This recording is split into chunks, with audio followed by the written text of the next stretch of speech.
જય મા ઉમા ખોડલ. સરદારધામ અને ખોડલધામ જેવી સામાજિક પ્રવૃત્તિનું કામ કરતી સંસ્થાઓ વિશે સંસ્થાને બદનામ કરવાનું અને સંસ્થાની બંને વચ્ચે વિખવાદ કરવાનું, પાટીદાર સમાજના લેવા અને કડવા વિશે જેમ ફાવે એમ ઉચ્ચારણો કરવાના, આ બાબતે જે જયંતિભાઈ સરદાર દ્વારા નિવેદન કરવામાં આવ્યું છે, અત્યાર સુધી બનાવની સાથે સૌની લાગણીઓ જોડાયેલી હતી અને દુઃખદ ઘટનાઓ છે એવું તમામ લોકોનું માનવું હતું.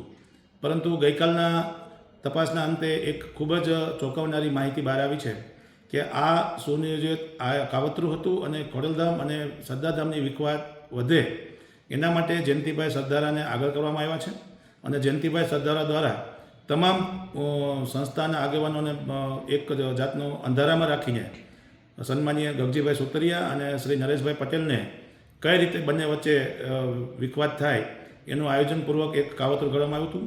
આ કયા ફાર્મ હાઉસમાં કરવામાં આવ્યું છે, કેટલા લોકો ત્યાં હાજર હતા, આ તમામ માહિતી અમે ટૂંક સમયમાં જ આપની સામે લાવીશું. જય સરદાર, જય પાટીદાર.